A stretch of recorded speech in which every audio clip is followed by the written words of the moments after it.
Welcome everybody to MSE Countdown. This is your host David Rosenberg. I'm with Chase Sussex. Chase, how's it going? Yo, how's it going everybody? I'm doing well. It's been a pretty busy week here in Michigan sports, so get ready, strap in, because the countdown starts now. Our top story tonight, Michigan and Michigan State played in college basketball tonight. Chase, did you catch the game? No, personally I wasn't available to watch the game, but I did hear about it. Unfortunately, I'm a Michigan man myself, and they did fall to the Michigan State Spartans tonight, 77-70.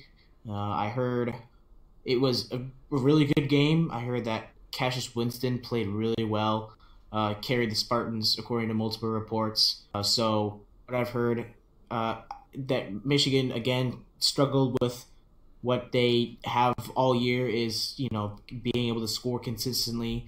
They have a really good defense, but it seems like they can't seem to put points on the board, and that's been one of their biggest struggles throughout the season.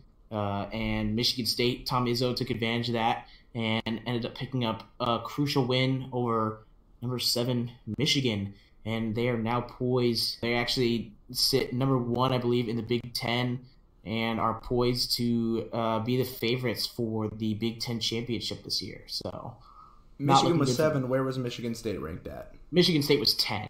So where do you think they're moving up? I'm sure they might.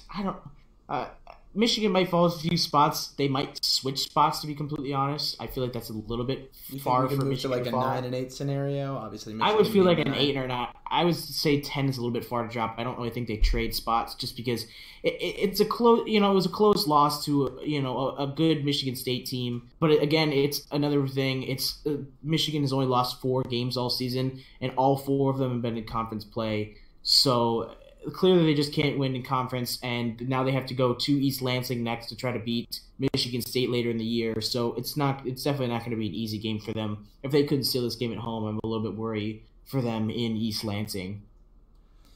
Yeah, it was a tough game. I caught the second half of it. I was actually at work for the majority of the day. It was a slow day at work, so I was actually able to catch the UCF SMU game at noon. UCF actually won that by, at one point they were up by like 54 points. And I mention that because they have Aubrey Dawkins, who used to be a Michigan player, if you'll remember, about 3-4 years ago. And Aubrey provides this offense for UCF that it looks like Michigan needed. Michigan State was the underdog in this. Nick Ward was out, Josh Langford's out, and in that second half that I did watch, not a single made three-pointer. I'll repeat it. No made three-pointers in the second half. And Michigan State still beat Michigan in Ann Arbor. So I think that speaks a lot to the culture and character of Tom Izzo and the organization, that he is at the helm of. This is a big statement win by Michigan State. Michigan has probably been considered the better team for the majority of the season, especially those first 17 games. They were on a big roll. Going forward, Michigan State is, like you said, number 1 in the Big Ten, and they're top dogs. So going into March, and what comes with March in college basketball, I think Michigan State's a team to beat, and this was going to be one of their defining wins. A lot of people probably undersold or underestimated Michigan State, but this was a good win for them. No, I mean, absolutely. That's a big win for Michigan State. I think the big matchup in this game, especially because Michigan State was losing key players, was Cassius Winston versus Xavier Simpson. And Michigan was just completely unable to handle Cassius Winston. He scored 27 points, looked like the best player on the court for the entire game. Michigan was unable to contain him. He looks to be the Big Ten Player of the Year. He looks to be the favorite for that. So, and he showed that exactly against Michigan today in Ann Arbor. He showed that he is one of the best point guards in the country, and he simply outdueled Xavier Simpson today in the point guard battle. So after seeing these two teams play today, or at least reading about them, where do you see them land in the bracket. In terms of bracket placement, I think that Michigan and Michigan State will both land a 2 seed in the tournament. Like I said, Michigan only picks up their 4th loss of the season here, so I don't really think this derails them too much. They picked up a good win over Minnesota a few days ago. It's just one of those things where this loss definitely hurts Michigan in the Big Ten, but in terms of their overall bracket placement for March, it doesn't necessarily hurt them that much. 4 losses is still really good. They're still 7th in the country at this time. They probably will fall to an 8 or 9. But again, I don't really think that necessarily makes them stumble too much in the actual tournament. I think it'll come down to that second matchup against Michigan State. But regardless, I still think both teams will land up as a 2 seed in the tournament. So that will definitely be interesting to see. Michigan was, predicted as a 1 seed earlier in the season, but they've struggled recently. So, bad losses to Penn State and now this loss, it definitely does not help their resume going into March. But this is a big win for Michigan State, solidifies them as a solid 2 seed, and I think Michigan stays at that 2 seed kind of resume as well. Yeah, I'm a Michigan fan just like you, Chase, and unfortunately I have to say Michigan has been slipping, and I think that we may see them exit the tournament in the first round. It's possible, at least the first couple of rounds. I really don't see them making a big push this year. Michigan State, I don't know if I can say the same for it. They have an outside chance to make an Elite Eight, maybe a Final Four, if things go accordingly, if the bracket falls their way. What about you? Where do you think they'll go?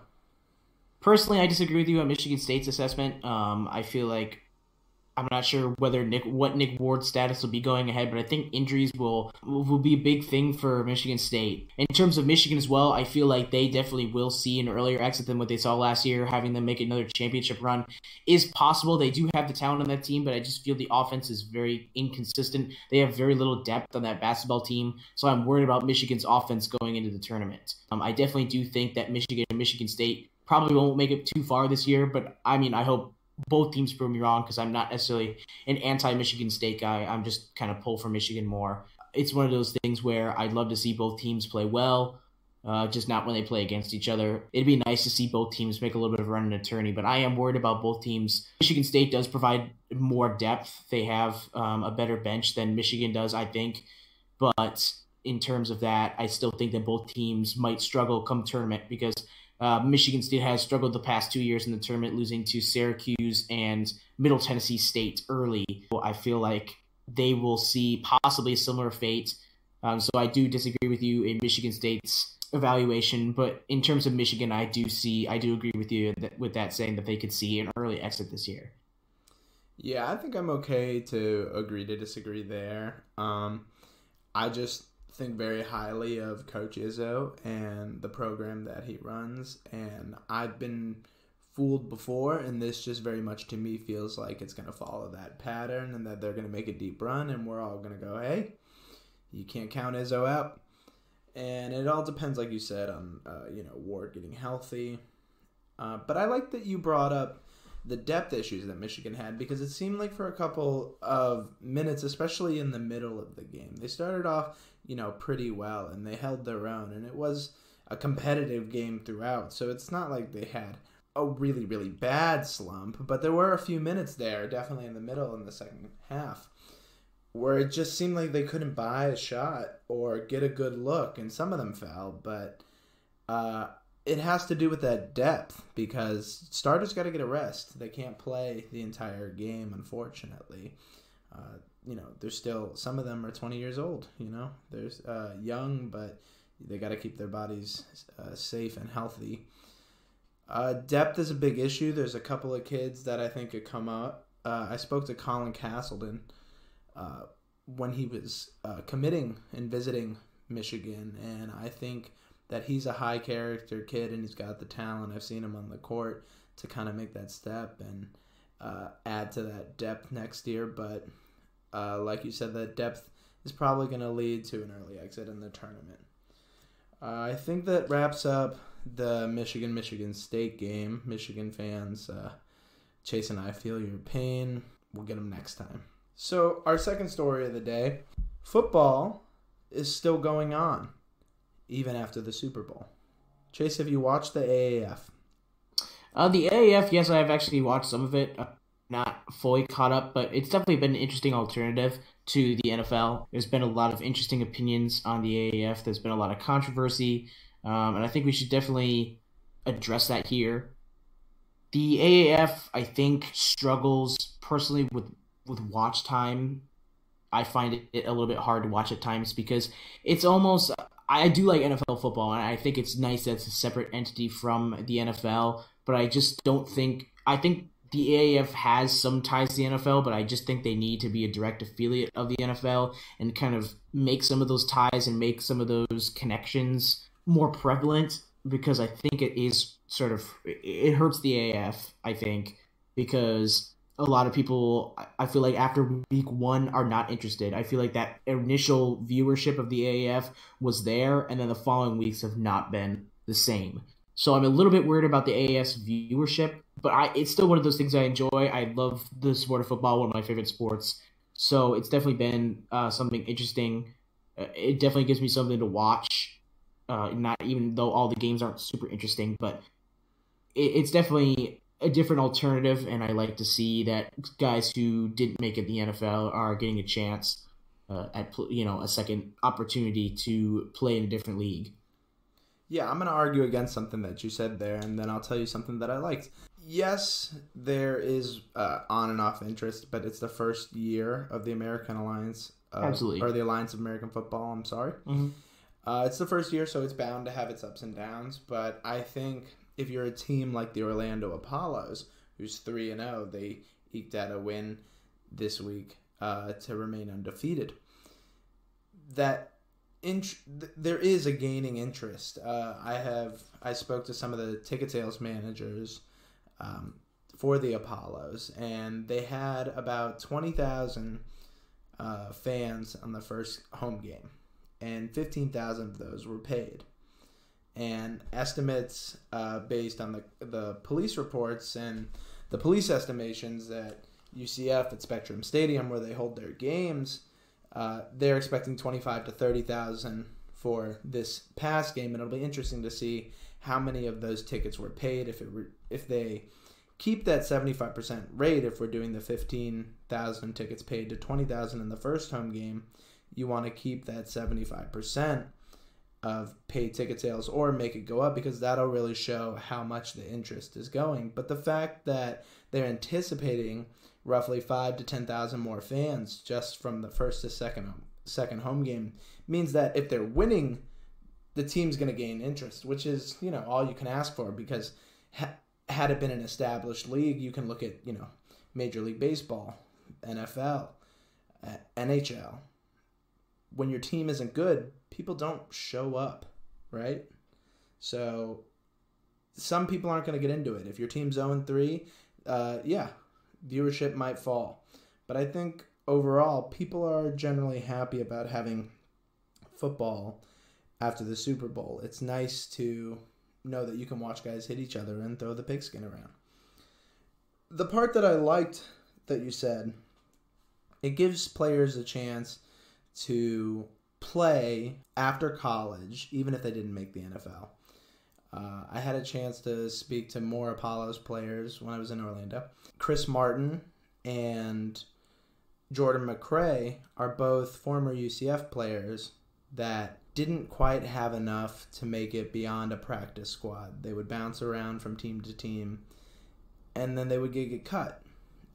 Martin played in the CFL last year, but an injury caused him to break off his contract.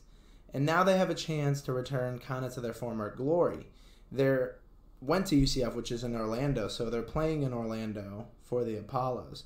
And it's kind of like a homecoming. It's a regional focus. They know that this isn't the NFL, but there is a way. These guys are making $75,000 on average on their salary. So it's a way for them to play football, because I don't know if you knew the statistic, but according to the NCAA, only 2% of college football players to the NFL.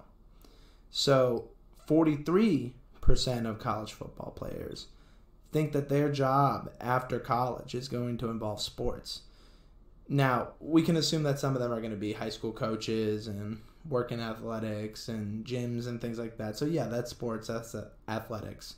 But realistically, 40% of these are disillusioned. They don't know what's ahead. And now the AAF kind of provides them an opportunity. And the XFL starting up in February of next year, in exactly 1 year from now, we'll have competing time slots for the AAF and the XFL. And then they'll compete for players too. So there can be some interesting football and some interesting things happening going on in the future. Make it. Yeah, absolutely. So I want to go over some of the divisions a little bit, and then we can jump into, I guess, some of the tips and tricks, I guess, for following the AAF if you're not necessarily close to any of the teams. So in the East Division, you currently have the Birmingham Iron sitting at the top of the East Division. They're 3-0, and they're 2-0 in the division. The Birmingham Irons this week had a good performance out of Trent Richardson, if you remember the name, former third overall pick from the Cleveland Browns in the 2012 draft. He rushed for 3 touchdowns in the Birmingham Irons' 28-12 victory over the Atlanta Legends in Week 3. It's good to see him back on his feet because if you all remember, there was a big story about... Obviously, he lost his game, and he wasn't quite what he was his first season with the Browns, and eventually was out of the league. But a lot of the money he made in that big rookie contract was leached out of him by his friends and family because they made him feel that he was supposed to support them, and that's obviously not the case. But it's good to see him get a second chance and to continue playing football, and I hope this all works out for him. Yeah, absolutely. It's definitely nice to see him getting a breath of fresh air in the AAF, clearly dominating with the definitely an interesting franchise there out of Birmingham, Alabama, but it's definitely cool to see him kind of flourish with the Iron. Also, so David's team, the Orlando Apollos, as he mentioned earlier, are also 3-0 in the East Division, and they're currently tied in first place with the Birmingham Iron. They're also 2-0 in the division. Followed by the Atlanta Legends, who are 0-3 in their division, the Eastern Division. And then followed by the Memphis Express, who are also 0-3. Both of those teams have struggled early, it seems, in the record standpoint, but let's see if they can kind of gain some traction. You've seen that the Birmingham Iron and the Orlando Apollos are 2 of the best teams in the AAF, so it's going to be tough to compete in that division, especially now that they've fallen back to 0-3, but they could possibly come back and recoup from some of those early losses. And then moving over to the Western Division, you have the Arizona Hotshots, who are 2-1. They're also 1-1 in the division, and then followed by the San Diego Fleet, who are also 2-1. The San Antonio Commanders are 1-2, and the Salt Lake City Stallions are also 1-2. So that's what takes up the Western Division. But like I said, for a lot of you Michigan viewers, I didn't really mention any teams. There aren't really any teams in the AAF that are close to Michigan. I think the closest team that they have listed is either the Memphis Express or the Atlanta Legends in terms of region to Michigan. So it makes it kind of hard to figure out. So we kind of want to give you guys some tips on what to look out for when it comes to the AAF, because there's a lot of former Michigan players, a lot of different universities around Michigan, the state of Michigan, that have former players in the AAF. And the Lions also have players in the AAF as well, so we'd like to go over some of those. We're going to start with the University of Michigan. The former Michigan quarterback turned running back, Denard Robinson, plays for the Atlanta Legends. So if you are going by region play, this is a good team to follow because Denard Robinson plays for them.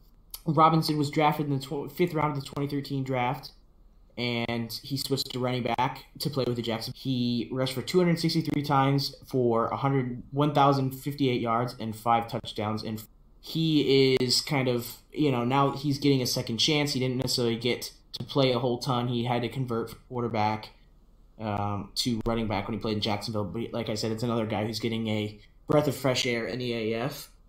Former Michigan running back Ty Isaac plays with the Birmingham Iron. He looks like he's currently backing up Trent Richardson in Birmingham.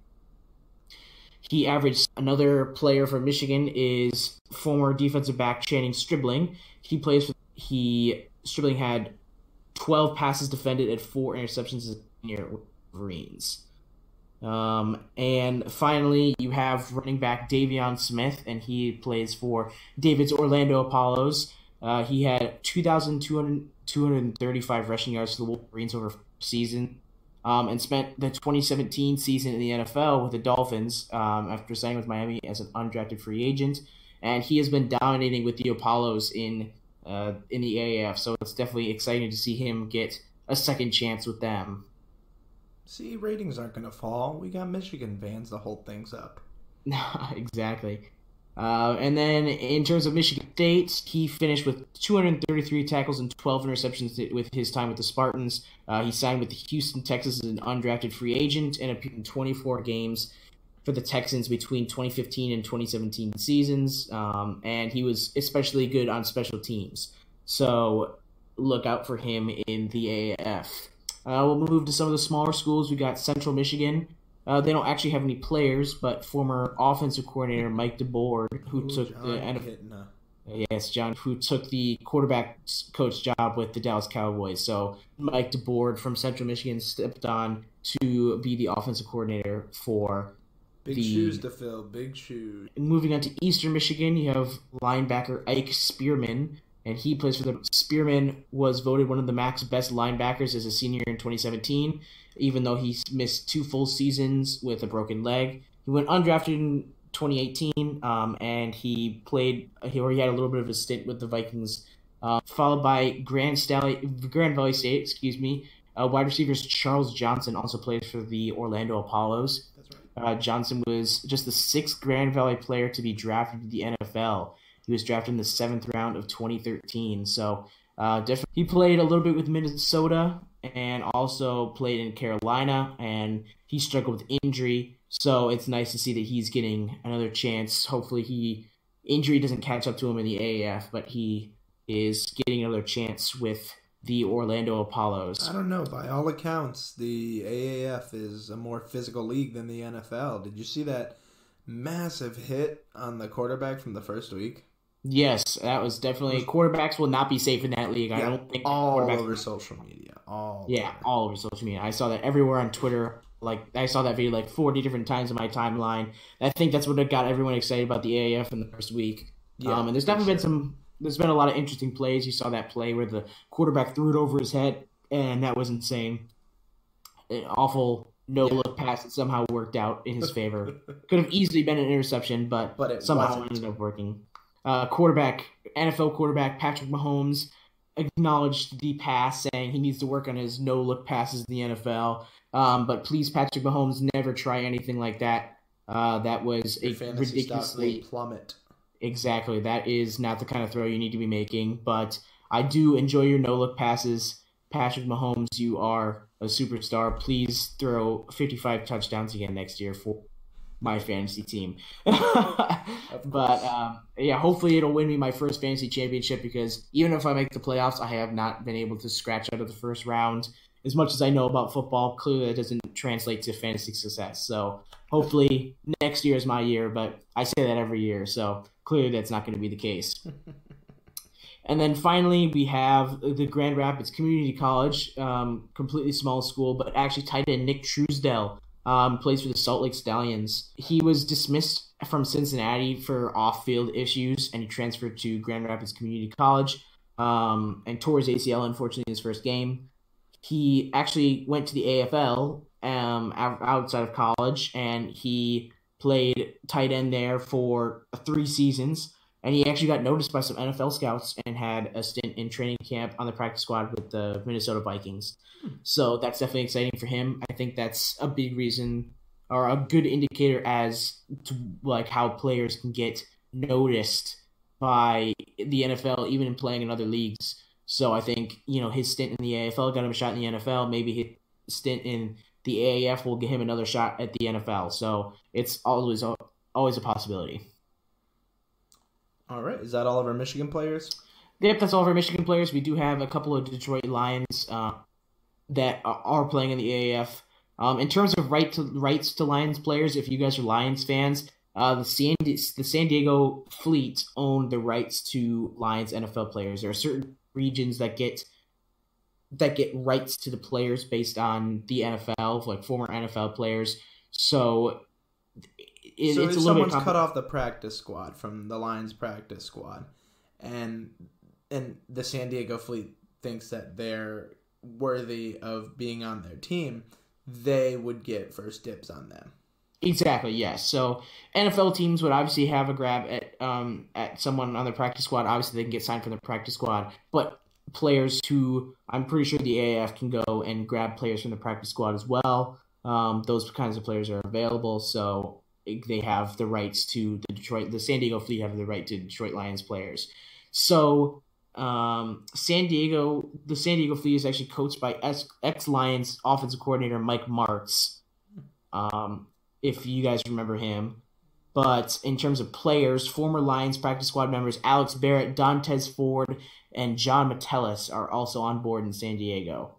It might actually be a surprise, but one former Lion who is not on the fleet is actually Lions tight end Joseph Fournier, who landed with the Arizona Hotshots thanks to his time with the Arizona Cardinals. I'm sure lots of fans remember Joseph Fournier, so it'll be exciting to see him play again and get another shot in the AAF. Unfortunately, injury ended up costing him his time with the Lions, but now he has returned to football and he's playing with the Hotshots. So it's nice to see him getting another opportunity. Yeah, I loved him when he was on the Lions. He was big. He was like our own Gronkowski, or our closest thing to it. A poor man's Gronk. All right. So that is all the Michigan players and Detroit Lions players who are part of the AAF. So I hope that kind of helped you guys figure out who to root for, whether you're Lions and you're leaning towards the San Diego Fleet, or if you're more of a Michigan or Michigan State player or fan and you're looking at some of those teams potentially. If you had your eye on one of your favorite players who graduated from Michigan or Michigan State, be sure to keep your eyes on them in the AAF as well. Yeah. Thank you, Chase, for that exhaustive list. There seems to be a lot of players that pretty much anyone in Michigan can find to follow. So good luck, and hopefully you will tune into the AAF because it's actually a pretty fun game to watch, especially if you miss football during the quote-unquote off season. One more thing I want to touch on about the AAF is there's a couple rule differences. They don't kick extra points. They only kick field goals, right? So a kicker has one job, kick the field goal. What do you think about that? Do you think the NFL should adopt it? It's one of those things where, in terms of, I know that they were a fan of, possibly changing that rule. I know they moved back the extra point to incline more teams to go for the 2-point version to improve scoring because scoring is what draws viewers. But I think it's one of those things where if they did that again, I think the AAF is a more physical league, so I feel like they can get away with a lot of that stuff. But the NFL has made a lot of rule changes to increase player safety, and I feel like if they made a rule change to eliminate extra points, I think it kind of defeats the purpose of the kicker. Regardless, I know a lot of people aren't really happy with kickers, but I'm one of those people who supports kickers. There's a lot of guys who are able to, still play really well despite age. Guys like Adam Vinatieri and Matt Prater. So I think it kind of defeats the purpose if you take the kicker out of the game only to kick field goals. I just think it's one of those things that it makes the NFL unique, and it keeps them apart from the AAF. And obviously, again, it's one of the player safety things. They obviously got rid of the running start on the main kickoff to sort of help with player safety. So I find it tough for them to sort of remove that from the game. So that's my personal opinion on that. The other big change that the AAF has from the NFL is they have a pretty transparent review system. Typically, they'll have someone in the booth with a camera on them. There's one that's become mildly famous, at least on social media, and she is really just talking, but she's asking, she's saying why she's reviewing this clip, why she's going back, what she's looking for, what she sees, and how she's making the call. So even if you don't agree with the call, you understand why it was made. And I think that sort of transparency is something that should translate into the NFL. But you're right. I think the extra point should stay. I support kickers too. I like kickers. They're tough. The biggest story that's probably come out of the AAF has also died rather quickly. But they missed payroll on the first week. Action Network reported last Tuesday that they missed payroll on week 1 and that the players would be getting paid the next week. And that didn't look like it was going to happen, but Carolina Hurricanes owner Tom Dundon invested $250 million. That the AAF is calling not a bailout, but it sure seems like a bailout. It's beyond me that they went ahead with this without having the money to pay the players. I think this was always the case. The guy who founded and started up this incarnation of the AAF is Charlie Ebersol, and his father, the older Ebersol, is the one who worked with Vince McMahon to start up the XFL in the early 2000s. Obviously, that was a massive financial disaster. They lost, millions, if not hundreds of millions. And with the XFL coming in, it's interesting to see how Charlie Ebersol is going to make his mistakes and how Vince McMahon is going to learn from them. There's got to be some sort of funding, so in a year, I wonder if we're going to see the XFL unable to pay their players. And I wonder if this is something that happened in the first couple of weeks. Are we going to see more potential financial disasters being averted as time goes on in the AAF? What do you think about this story, Chase? They weren't going to get paid. I would definitely say it was surprising AAF money that quickly. And it definitely seems kind of interesting. I feel like this whole bailout thing, even though they're denying a bailout, it definitely seems like it was. Basically, Tom Dundon is serving as the chairman role, which basically just makes it sound like he bought the entirety of the AAF and is going to be calling the shots from now on. So I just think that's kind of unfortunate, considering the AAF kind of boasted having former NFL players and coaches, and being able to bring on big players, and they tried to bring on Colin Kaepernick and Tim Tebow, and were unsuccessful. But I think they definitely kind of flaunted their stuff a little bit too early.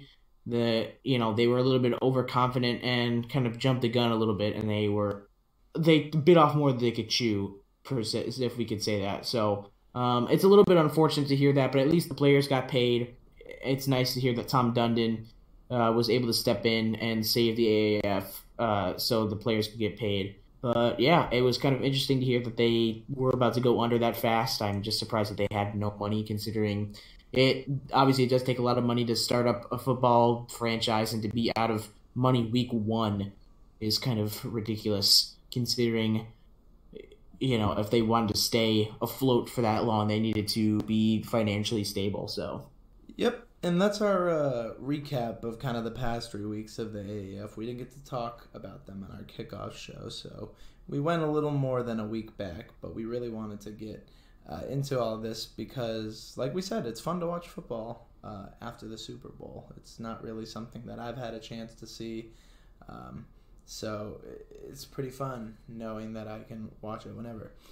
Our third story tonight brings us to the combat sports world and UFC. Sure, lots of things are happening. They have a new deal with ESPN that's getting them a lot of good numbers, and it looks like UFC could make a push for a new surge of popularity among the masses with this ESPN deal. Lots of big lead-ins from Duke basketball games going to their prelims on ESPN, which causes people to sign up for ESPN Plus so they can watch the UFC shows. But that's not what we're here to talk about today. On Thursday, Georges St-Pierre, possibly the greatest mixed martial artist of all time, retired. It's not a big shock to everyone, but it's still sad to see one of the greats go. At the press conference, St. Pierre sat between his UFC titles, and he said there are no tears. He's weighed this possibility of retirement for a long time, and he kind of calmly came to this decision. But it's a big blow because UFC's lacked a lot of big names. They've been kind of searching for their name. Obviously, Conor McGregor is a big name in the industry, but his most recent fight with Khabib Nurmagomedov may have turned Khabib into a star, but Khabib can't fight for another year. Conor might be losing a bit of his touch. Probably not. He'll still draw big numbers.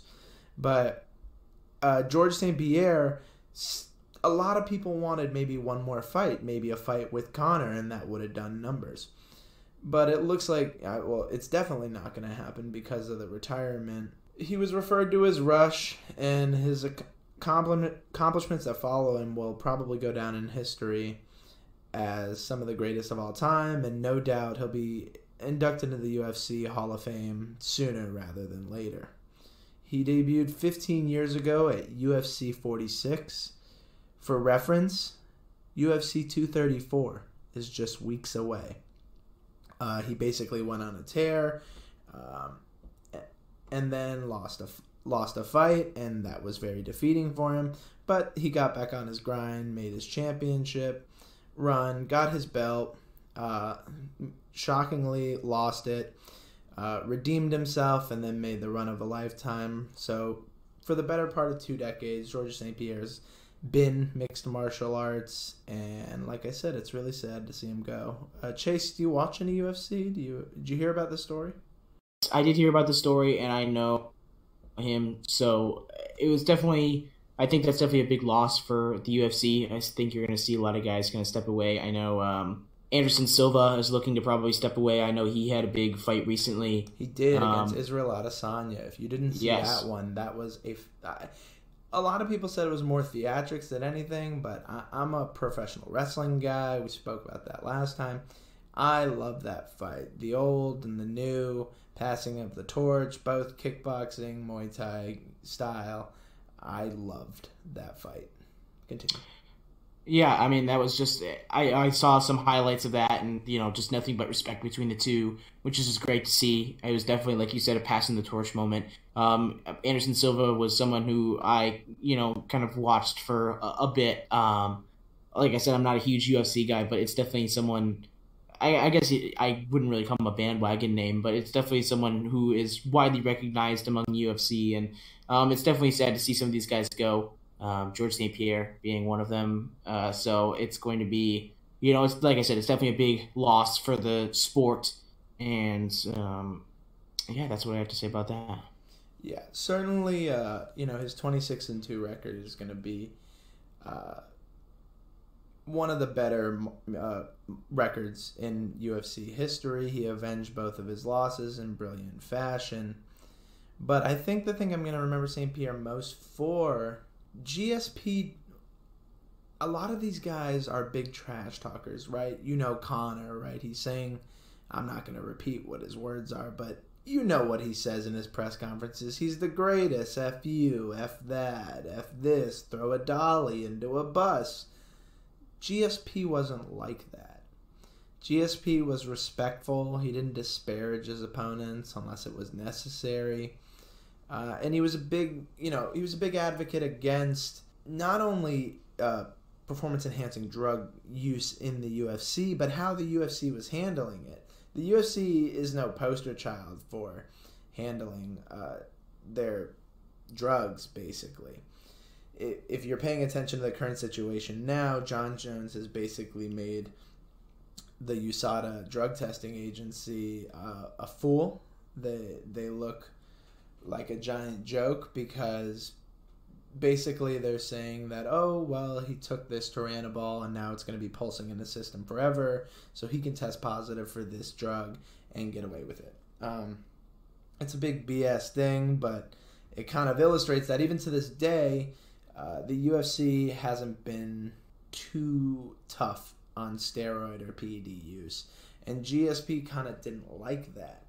And it's hard to be that guy when everyone else is. I've studied a lot of professional wrestling, and everyone juiced in the 80s and 90s, and there weren't too many people who said something about it or refrained from it. But those are the guys I respect. So GSP is one of those guys. I'm going to remember him more for his character than his fights, but of course every single one of his fights were awesome. Just awesome. So GSP, we're going to miss you, but I had to touch on that if we're going to talk about the biggest stories of the week because a legend is leaving us and it has to be addressed. So our fourth story of the week, we're going to move into baseball. Believe it or not, the Tigers have started spring training. And they started spring training with a good signing, right? Josh Harrison. Yeah, absolutely. Josh Harrison is a good acquisition. There's a little bit of controversy around his signing. We'll get into that in a little bit. But I think Josh Harrison is a good sort of like depth signing for them. I don't know the exact details of the signing, but I think it's definitely good. Josh Harrison has had a good career with Pittsburgh, and I believe he's played with a few other teams, if I'm not mistaken. I think just Pittsburgh. Is it just Pittsburgh? Okay, yep, well, 8 years Pittsburgh. Oh, wow, okay. But I've heard good things about him in Pittsburgh. So I hope he continues to bring that into with the Tigers and the Tigers organization, a team that's obviously rebuilding. So we'll see what kind of impact he has. But do you want to talk about some of the controversy behind the Josh Harrison signing? Well, I'm going to give a little background on him first. I remember Josh Harrison most from in 2012. Justin Verlander was throwing a no-hitter against the Pirates, and this was that 2012 dazzling year by Verlander. And I was, I think, in high school still at my baseball senior banquet. So my mom's in the audience, and I'm up there with a bunch of my, teammates. And I'm checking my phone because I'm getting alerts. Justin Verlander has a no-hitter through 7 innings. Justin Verlander has a no-hitter through 8 innings. So I check.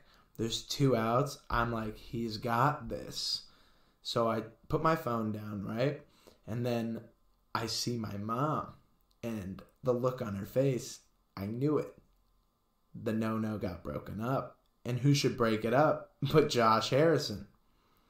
So the signing with him, it's a 1-year deal, so it's pretty much just a trial and error. But, go on and get into the controversy of it. The controversy that was kind of surrounding the Josh Harrison signing was that he wear the number 1, which happened to be Lou Whitaker's number.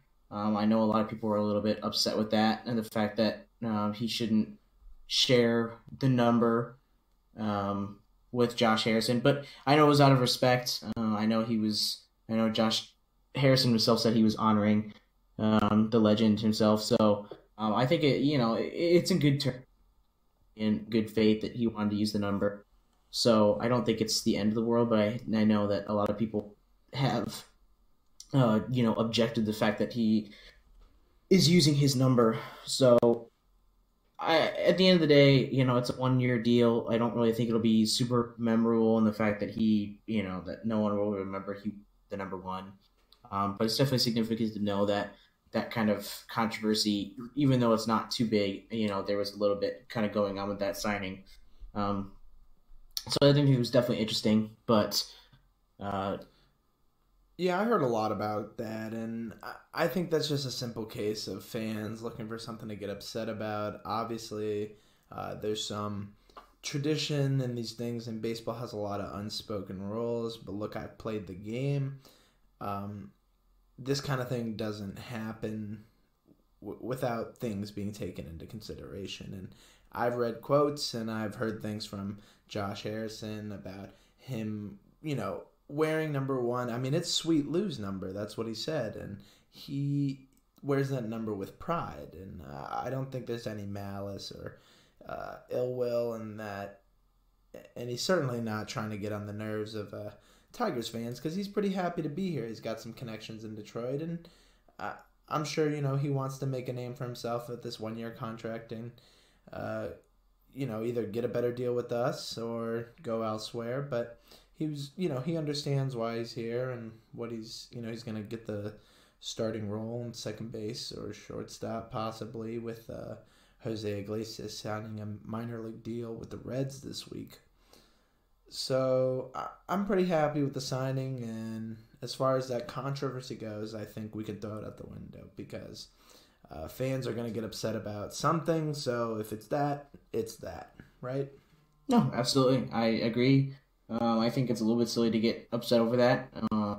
Obviously there is some controversy a little bit around, wearing someone else's jersey, but it's one of those things where at the end of the day, he's honoring it. He's not disgracing jersey, so I don't have any that.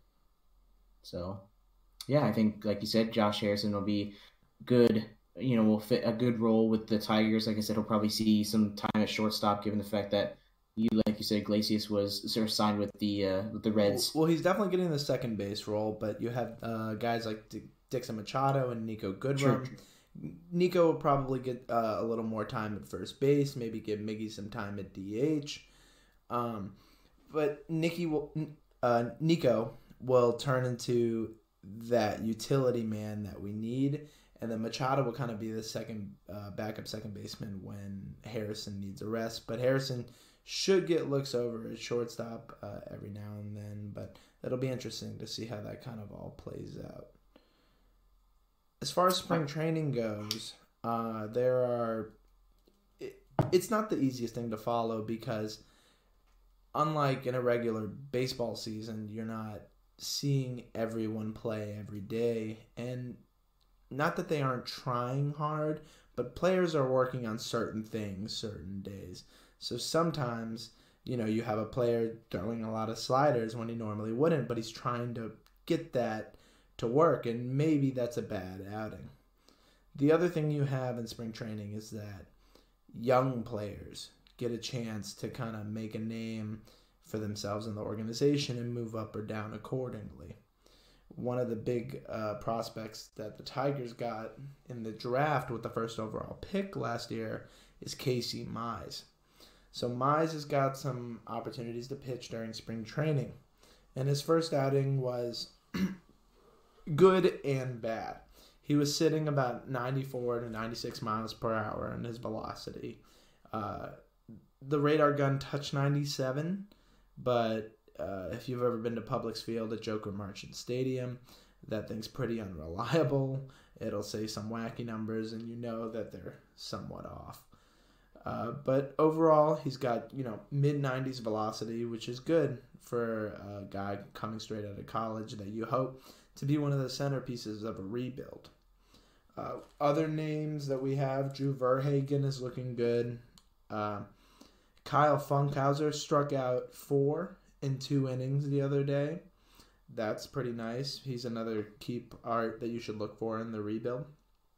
Jordan Zimmerman will take the mound over the next couple of days. His contract is somewhat of an albatross. He's getting in the lower 20 millions over the next 3 years, I believe. So moving his contract is going to be one of the big things that the Tigers probably look to do. But not a lot of people want an aging veteran with a overpaid contract.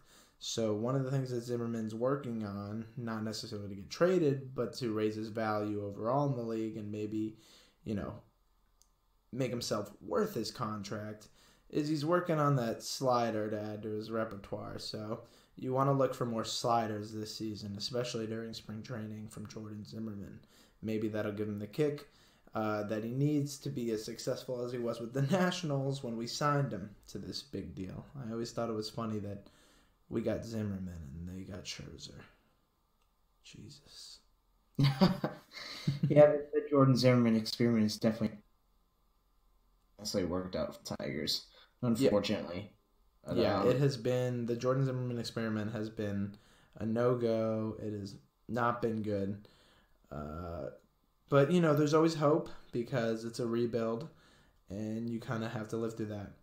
I said a lot of good things about a lot of the prospects. One of the bad, Daz Cameron is competing for a spot in center field. He lost 2 balls the other day. One of them he dropped. One of them he just lost. If you've ever been in Florida during this time of the year, the skies are pretty clear, but every now and then these clouds roll in and there's this gray that does make the ball get kind of hard to follow, but there's no excuse, and that's certainly not going to look good. You got other guys like Jacoby Jones who can fill that slot. So rough day for Daz Cameron. Chase, you got any thoughts on spring training or leading into the season for the Tigers? I definitely think it's going to be a little bit tough, Tigers baseball, but I think, it's one of those things where you're excited to watch some of the young prospects get some time. Like I said, I'm really excited to watch Casey Mize play. I haven't watched too much of him in spring training, but I definitely think that's interesting. I love young prospects are always a favorite of mine. Team being able to develop a prospect into something, especially with him being the first overall pick. I think it's one of those things where I'm excited to see him sort of into possibly an all-star starter in the MLB. So that'll be exciting going forward. Like I said, I'm all about development and some of the young guys, and that's always an exciting thing for me.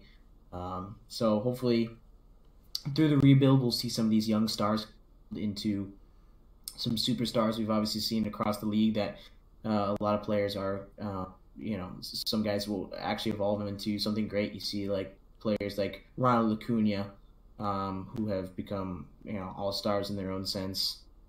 So it'll definitely be exciting to see guys like Casey Mize, see if them kind of evolve into that role well.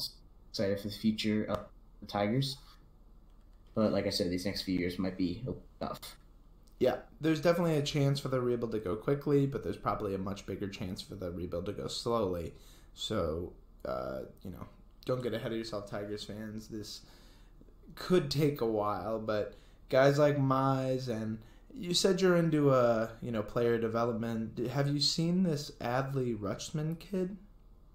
No, I haven't really seen much of him. But so he's a catcher. Okay. And he's going to be in the first-year player draft this year. He's Okay. ranked usually within the top 5, usually the top 3, depending on what aggregate or rating site or journalist that you're reading about. But he's widely considered one of the best prospects in all of baseball. Tigers have the 8th pick, I believe, in the draft this year. That's not as good as the first last year, but if for some reason Rutschman were to fall, get this. They played a doubleheader, I think over the last weekend. And he's a switch hitter, so in one game and then the other, he went up from different sides of the plate and drove one out. If that doesn't impress you, it should. So this is a guy I've had my eye on for a long time. I kind of wanted the Tigers to tank a little bit more last year, but I was happy that they had a little bit of fight, in the middle of the season there. But Rutschman, a guy that you're going to want to keep an eye out for. Like I said, catcher, top prospect in the draft. If the Tigers can get hands on him, I think the rebuild will go snippety quick. Our 5th topic today regards the Red Wings. Some roster changes happened, didn't they, Chase? Yes, we just recently passed the NHL Trade Deadline, and the Red Wings made a couple moves.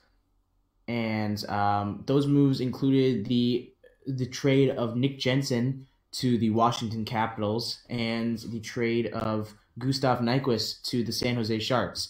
So to start off with the Nick Jensen trade, Nick Jensen was traded to the Washington Capitals for a 2020 second-round pick and defenseman Madison Bowie. The Red Wings also sent over a 2019 fifth-round pick in return. So a little bit from that trade, the Red Wings were basically, there was some rumors going around that the Red Wings were really only going to land around a third-round pick for 2019 for Nick Jensen, and they ended up kind of compromising for a 2020 pick instead, but they got their second-round pick for him. So personally, I think the return just there in terms of return for Jensen was fantastic. They got their second-round pick that they wanted, regardless if it's 2020. They already had some picks lined up in 2019, so they were kind of fine without that. But they ended up getting really good return, and they got Madison Bowie thrown in there. Madison Bowie isn't necessarily the highest scoring defenseman. The Red Wings are in dire need of an offensive defenseman, and that's not necessarily the role that Madison Bowie serves. But he is a young defenseman regardless. He's a prospect. He's 23 years old. He was kind of in and out of their starting lineup for the Capitals, and he's already played one game with Detroit, and he played against Montreal, that brutal loss to Montreal the other night. But regardless, he provides some depth for an aging defense on the Red Wings, and that's definitely something they could use. The Red Wings will miss Nick Jensen on defense, even though he was 28 years old. He provided, he was one of their best defensemen on their team. But I think it was a good move because Jensen was not planning. They were probably not planning to re-sign Jensen in the offseason, and he's already 28. The Capitals signed him to a 4-year extension for whatever reason. I just think he'll be out of his prime by the end of that 4-year deal. But regardless, the Red Wings got basically something they were going to get nothing out of. He was pretty much the top prospect besides Nyquist to get traded at the deadline, and the Red Wings did an excellent job of moving him. So next, the Gustav Nyquist trade. There was some controversy behind this pick or this trade per se because of the amount of picks that they got, or the rank of the picks that they got. Nyquist was dealt for a 2019 second round pick and a 2020 conditional third round pick, which can become a second round pick in 2020 if the Sharks end up either making the Stanley Cup final this year, or Nyquist ends up re-signing with San Jose in the offseason, because he's also an unrestricted free agent in the offseason. Again, I think, like I said, a lot of people were giving the Red Wings flack for this trade because there was a lot of reports saying he was potentially worth a first-round pick. He was on pace for 70 points. I'm sure the Red Wings possibly could have gotten a first-round pick for him. But I think in terms of the value of what they got, they were not planning to re-sign him in the offseason. I don't really think it would have been smart to sign him in the offseason, because giving him an extension, but if they had given him an extension, by the time the Red Wings were ready to rebuild and compete for a championship, Nyquist would be out of his prime, and that the move just wouldn't make sense. So I'm glad that they ended up making a trade for Nyquist. I know there was, again, some issues there with not getting a first-round pick and him possibly kind of controlling his destiny since he had his trade clause in effect. But in all honesty, I'm not really believing any of the rumors. I think the amount that they got for Nyquist makes sense. Looking at the Matt Zuccarello trade, he was also dealt to Dallas for similar picks. So I think this trade really makes sense for the Red Wings. A lot of people are kind of giving the Red Wings a lower grade. I'd give them around a B, an average grade for this. I think they didn't necessarily hit a home run in terms of the trade deadline. I think there were other moves that they could have made, but honestly, unfortunately, I just think the market for a lot of these players wasn't necessarily as big. They traded their two most valuable assets that they were willing to trade at the deadline. So everything that they did at the deadline made sense, in my opinion. So that was just I think it was a very well done by the Red Wings. I wouldn't necessarily say, again, it wasn't a slam dunk or a home run, but it was definitely, they definitely did the right thing, and getting something for players they would have gotten nothing if they had just held on to them for the rest of the season and not traded them. So there was some other news as well in terms of like regular roster changes. They decided to keep, it's more minor news, but they decided to keep Michael Rasmussen on the main roster instead of sending him down to they were sending him back to juniors, so he would be eligible for the AHL playoffs. Personally, I think that's a good decision, giving him the Griffins will probably be fine without him. Not sure if they will be able to compete for the Calder Cup this year. Not as good as the 2017 roster, but they do have some talent down there. Dennis Chalosky is playing down there. Martin Ferk is also down there as well. So they do have some players that they can contend with, and I don't really think they'll need Rasmussen. I think the Red Wings will benefit from having Rasmussen on the main roster. So I think it was a good move to continue to give him more experience on the main roster as well. In terms of other players, you had Philip Zadina, who was called up from the Griffins, and he will play in 7 more games now that he's already played 2 on the main roster to avoid burning his entry-level contract. But he, will look to kind of give a big boost to the Red Wings offense, who did struggle heavily against Montreal. So it's one of those things where they can definitely benefit from his play. He's now playing on the second line with Anthony Ciu and Bertuzzi, so that will be a good pairing for him. I hope that he eventually gets some first line time as well. Having him benefit from playing with Larkin will definitely be something that will help him and the team down the road, give him some opportunities to get some points on the board in his short stint with the Red Wings this season, and I think going forward he will crack that starting lineup in the following season after the offseason next year. So it's definitely exciting times for the Red Wings. We'll see. This team's got a bright future, and I think Zadina is definitely going to be part of that. So as far as we have Nyquist and two big trades that leaves two big holes right on the Red Wings. You mentioned Zadina and Rasmussen, but is there anyone else we could see come up and compete, because Zadina's on that 7-game contract, right? And they don't want to have that expire. Yeah, exactly. So they'll eventually send him back down to Grand Rapids after that. After his stint is up, and there are certain players that they'll have that they can call up. Right now, I think in terms of their defense is pretty set. Unfortunately, losing Nick Jensen, there are people they could call up. They could call up Joe Hicketts from the Griffins, but kind of removing him from that playoff scenario when the Red Wings are just trying to finish up the season. They're losing for Hughes, the whole lose for Hughes thing trending on Twitter right now on Red Wings Twitter. But you gotta love the tanking method, right? Yes, gotta love the tanking method. I'm not necessarily a big fan of tanking, but I think I'm a big fan of Jack Hughes. I think it'd be great. He'd be an excellent asset. Be a really good piece on offense for the Red Wings. But in terms of that, I just think it won't really make sense for the Red Wings. Will send Zadina back down and just fill the holes with whatever they have on their main roster. And just play out the season with what they have, because they only have around 20 games left in the season. So it really doesn't make sense for them to, fill a lot of the holes, because they've got, like I said, they just acquired Madison Bowie. He played a little bit in Montreal. The whole entire defense just struggled. So I think we're going to have to suffer through the last 15, 20 games of the season and just kind of watch the Red Wings, flounder against some of these teams that, are probably going to run all over them. But the Red Wings will pick up a couple more wins probably here and there. Hopefully, at least they give us a little bit of interesting hockey. But yeah, I think in terms of that positioning, I think it's going to be tough for me to see them making any other big roster moves and kind of making anybody ineligible for the Griffins playoff run they have for the Calder Cup. So it kind of, like I said, they'll work with what they have in terms of their defense right now to fill in for Jensen. They obviously have DeKaiser, Daly, Erickson, Bowie. I can't think of their defensive roster on the top of my head. That's okay. I got another question for you about the Red Wings. Yeah, go ahead. So we talked last week, or in our last episode, about Jeff Blashill and the prospect of them extending him. Now, a few days ago, the Detroit Free Press reported that General Manager Ken Holland all but stated Coach Jeff Blashill will be extended.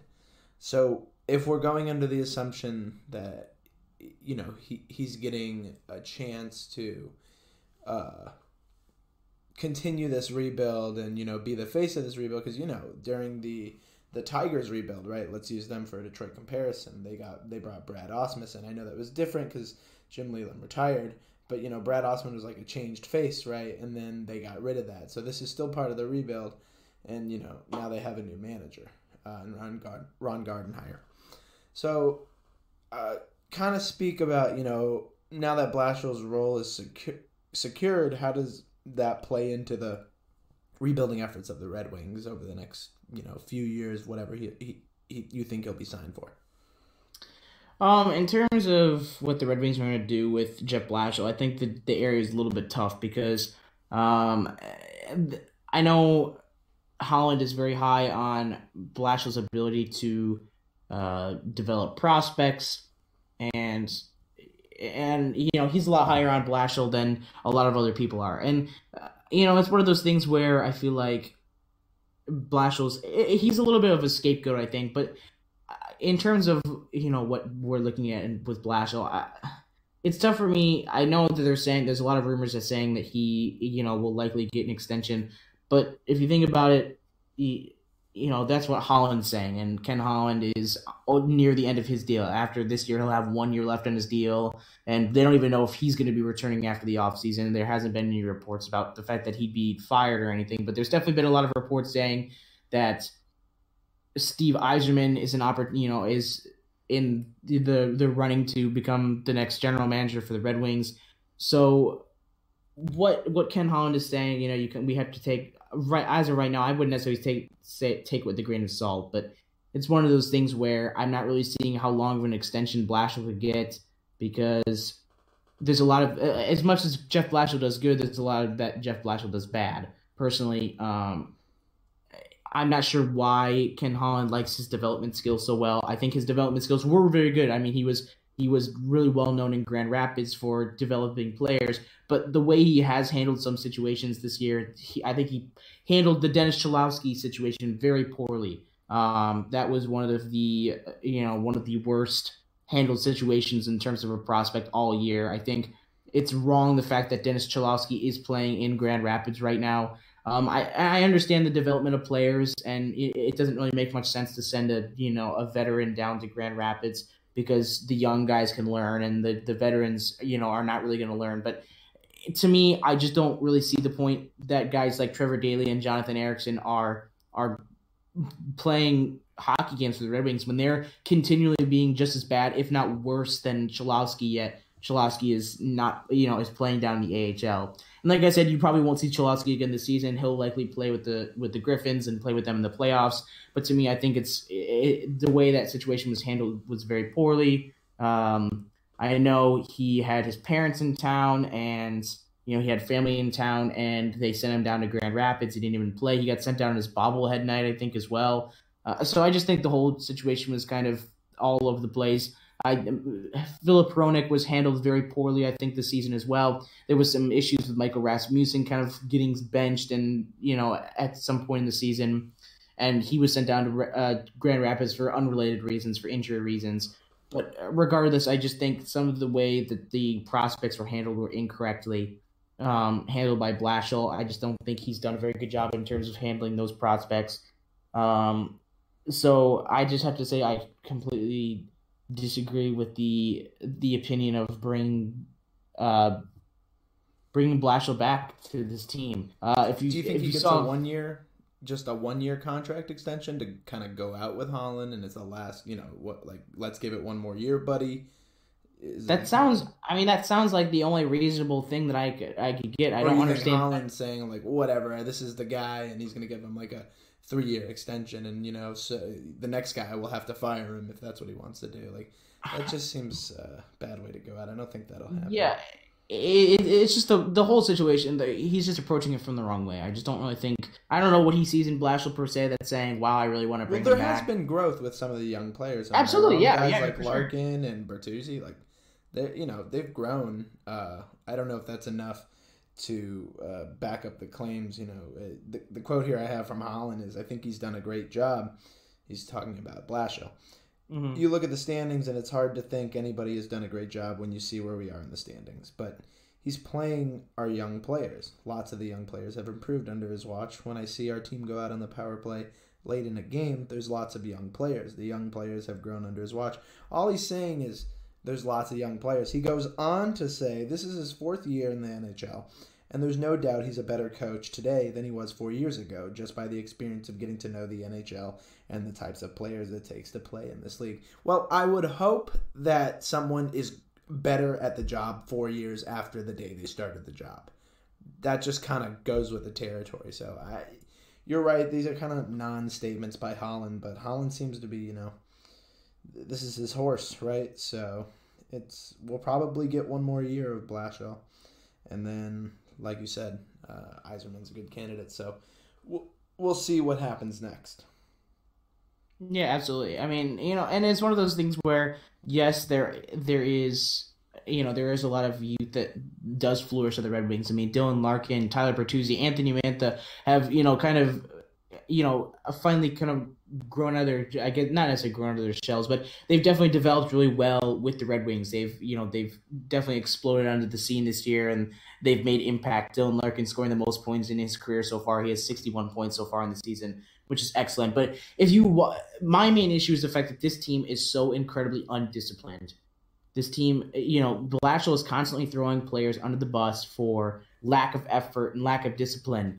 That's something that's instilled by the head coach. That is absolutely something that's don't throw your players under the bus. Don't do that. Teach them the discipline. Teach them the effort. That's your job as the head coach, is to instill that in your young players, because it's discouraging when you go out there and lose a hockey game 8-1 and you get absolutely embarrassed. You don't get to sit there and throw your players under the bus. As a head coach, you're sitting there and you're taking the blame for that. Your team is undisciplined. There was absolutely no effort shown on the ice. And sure, yes, a big part of that falls on the players, but a massive part of that falls on the head coach. There's absolutely no reason he should be throwing, some of the players, under the ice on that. He was like, oh, there was a massive lack of effort. Then you need to put more effort into yourself. That's where it comes in. There's absolutely no excuse for, him to not put any kind of blame on himself for that. To me, that's just absolutely ridiculous. I can't even. That's the main reason. I mean, you saw after the fight yesterday. I'm not sure if you saw that. There was a video on Twitter that went around. Dylan Larkin, after he got into the fight with Kulak from the Montreal Canadiens, he, frustratingly, he threw his, he slammed his helmet down on the bench and stared down Jeff Blashill as he walked through the tunnel into the, because he was going to be done for the rest of the game. You can just tell, I mean, and I love to kind of see that. It's sad to see Dylan Larkin that frustrated, because I know he wants so much for this hockey franchise, and he wants, to only further the franchise. And, and it sucks like that when you're the leader and you're the captain of a hockey team, you're losing a game 8-1, you have no answer for that. But a big part of that is the fact that, he's staring down Blashill for a reason. There's absolutely no reason why he doesn't stare down Blashill there if there's some blame, because he I just don't see how he's taking absolutely no blame for that loss whatsoever. It's not a player thing. A large amount of it is a coaching thing, and I think that's the main issue there. And it's one of those things where Dylan Larkin was incredibly frustrated in post-game interviews, understandably, and obviously, but he doesn't come out and slander his coach. He's a good leader. I mean, obviously, he vented his frustration, but it's one of those things where he takes fault for that. Dylan Larkin shows he's a clear leader on this hockey team, in his hockey franchise, and Jeff Blashill doesn't. What does he do? He throws his own players under the bench or under the bus. It's just lack of leadership, and it's poor coaching. It really is. So going forward, absolutely. I mean, I just think it's and to quote Stephen A. Smith, it's absolutely blasphemous the fact that Blashill even should be considered getting a head coaching extension. Blasphemous. Absolutely. Like, I'm saying it right now. I'm calling it right now. It is absolutely, it's completely uncalled for. It is blasphemous the fact that he is put that on a t-shirt. Blasphemous Blashill. Put that on a t-shirt. Blasphemous Blashill. There's absolutely no reason as why Jeff Blashill should continue to coach this NHL hockey team. Well, in my mind. And if Ken Holland thinks so, then Ken Holland needs to see the door too, because there's just it just doesn't make sense anymore. I'm tired of it. It's ridiculous. I'm tired of I'm tired of him. I'm tired of Blashill making up excuses for poor play. I'm done with it. I get they're rebuilding, and I get it's a frustrating time for everybody, but there's absolutely no excuse. Stop throwing the blame around. Take some blame for yourself and say, the sole rebuild of this hockey team is in my hands. I am responsible for this. Take some responsibility, Blashill. If you want that contract extension, you need to absolutely earn it. Earn it in these last 20 games. Show me that you can take the responsibility of running this hockey team properly. Instill some discipline in your players. Show them how to properly put the correct amount of effort into a hockey game, and then show me that you are worth that contract extension. That's all I have on that. Well, I was going to say, before Chase blows a gasket, this seems like a good as time as ever to wrap things up. That's all we have for you today, guys. So we hope you enjoyed the show. Make sure you follow our Twitter account so you can and turn on our notifications so you can know exactly when we drop our episodes at MSE Countdown, at MSE Countdown. So make sure you follow, make sure you like all of our stuff. We'd really appreciate it if you retweeted, comment. We want to talk to you guys. We want to talk about things that you want to hear, so let us know what you want to hear. Chase, where can we find you online and social media and things like that? You can find me at Chase Sussex, and you can also follow the Hockeytown Rundown Twitter. Be prepared. Look out for some new episodes of the Hockeytown Rundown. You guys can hear me, blow a gasket again on that podcast about Jeff Blashill too. So, like I said, look forward to that podcast. That's coming very soon. We're returning. Is that podcast NSFW, not safe for work? This one's safe for work. No, that one is right. That's a suitable for work. Podcast. I don't really think we will have hot takes on there, but there won't be any, kind of foul language or anything on there. So we're gonna have to find the right medium for you to just absolutely blow a gasket. So maybe not completely, but you guys will see some of that fire on the other podcast as well. So I appreciate you guys for listening. So yeah, I'm signing off for now. How about you, David? Where can they find you? Yep. Unlike the Hockeytown Rundown, my other podcast, Michigan Marks Wrestling, will be dropping our first couple of episodes soon, and we'll be recording weekly. We're going to be talking about wrestling, things that happen. It's a really great time for professional wrestling. Raw and SmackDown are finally getting good. SmackDown will be moving to Fox in a couple of months, or actually more like 10 months or 8 months or something like that. So yeah, we're going to talk about wrestling every week, and we want to reach out there. So make sure you follow that Twitter. It's at MSE Pro Wrestling. You can follow me at David Rosenberg, ROSENBERG. There's 2 G's at the end. Someone took the 1 G handle. I'll get it one day though, when I'm rich and famous. And you can help me by following and retweeting and liking all of our stuff. Again, comment. I want to talk to you guys. I want to hear what you want to hear about. Again, follow us here at MSE Countdown. Thanks so much. Talk to you later. Talk to you later. Talk to you later. Talk to you later.